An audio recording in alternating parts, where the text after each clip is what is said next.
Olá pessoal, eu sou Loren, geriatra. E eu sou a Danute, residente de geriatria. E hoje nós estamos aqui para conversar com vocês sobre a utilização do oxímetro no contexto da pandemia pela Covid-19.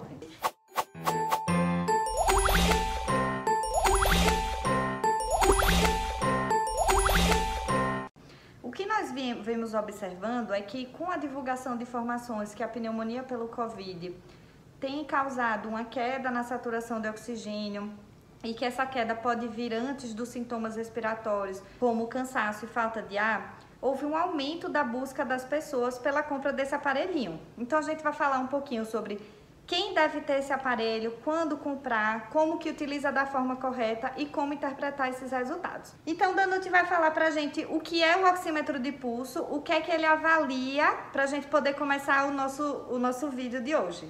Bom, então esse aqui é o oxímetro de pulso, né? E ele vai avaliar a nossa saturação de oxigênio. O que é isso?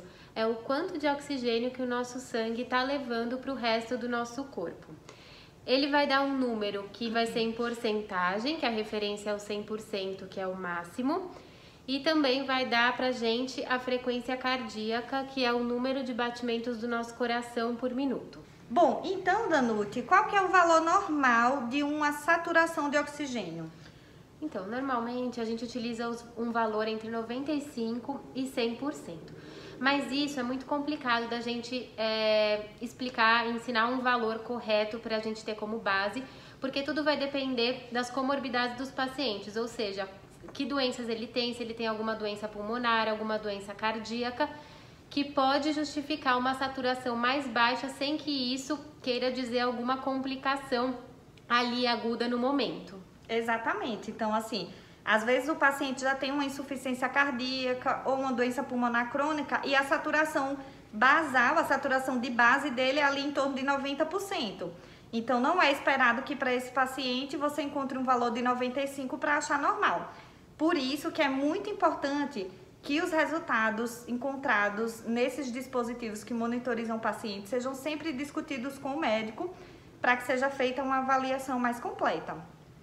E falando um pouquinho sobre as questões técnicas para quando a gente for utilizar o oxímetro, quais são os cuidados que a gente tem que ter para utilizar da forma correta? Bom, então primeiro a gente tem que ter o cuidado com o aparelho, né? Não deixar ele cair, porque isso pode quebrar alguma parte interna e influenciar no resultado. Além disso, sempre é importante checar se as pilhas não estão vencidas e fazer a troca periódica delas.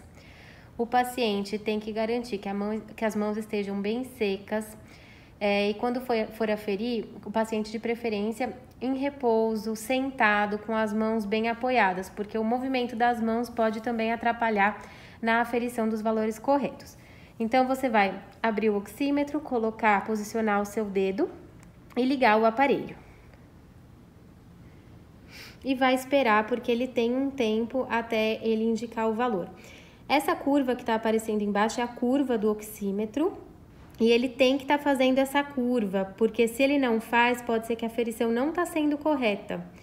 Então, algumas coisas podem atrapalhar essa curva. Então, por exemplo, o tremor, se a pessoa ficar movimentando as mãos, se as mãos não estiverem bem secas, se a pessoa estiver utilizando esmalte, que também atrapalha, então o ideal é sempre tirar. Se as mãos estiverem frias, ou às vezes quando o paciente está com a pressão baixa, também muito baixa, pode atrapalhar um pouco. Bom, gente, então quem que deve comprar o oxímetro?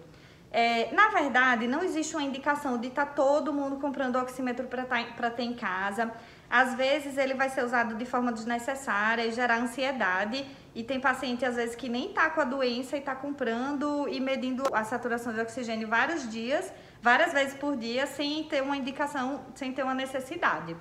Então, o ideal é que a compra seja orientada pelo médico, pelo profissional de saúde. A maioria dos pacientes que vão se beneficiar de ter oxímetro em casa são aqueles do grupo de risco, idosos, pacientes com doenças cardíacas, pulmonares, que às vezes, em vigência da infecção, o médico vai optar por tratar em casa e tendo a informação desse parâmetro, ajuda a interpretar melhor quando que esse paciente deve ir para o hospital e internar. Mas alguns pacientes também que não vão estar no grupo de risco vão se beneficiar desse aparelho, mas idealmente deve ser orientada a compra pelo profissional de saúde, pelo médico. Eu acho que o recado aqui é mais que a oximetria é um dado complementar, então ele não pode ser avaliado isoladamente, principalmente por pessoas que não sabem interpretar os seus resultados, né, sem uma orientação adequada. E muitas vezes o paciente vai ter muitos outros sintomas que já justificariam a ida a um hospital antes mesmo de cair a saturação. Então, o recado aqui mesmo é que é um dado complementar, que ele pode te auxiliar e ser um dado a mais para você informar o seu médico, mas junto com todos os outros fatores. Então, acho que esse é o recado principal. Exatamente, é como a gente falou, às vezes a saturação cai antes do paciente ter falta de ar, mas o contrário também pode acontecer, o paciente pode ter falta de ar antes da saturação cair, então nesses casos a gente não pode esperar só a saturação cair para tomar medidas mais importantes. Então o oxímetro ajuda, com certeza, quando bem indicado, quando utilizado com todos os cuidados técnicos para que o valor, o resultado seja dado de forma correta e interpretado com o auxílio do médico para que as medidas corretas sejam tomadas. Então, acho que era isso que a gente queria conversar hoje. Um grande abraço para todos. Qualquer dúvida, deixem aqui nos comentários que a gente vai responder para vocês. E até o próximo vídeo. Tchau, tchau!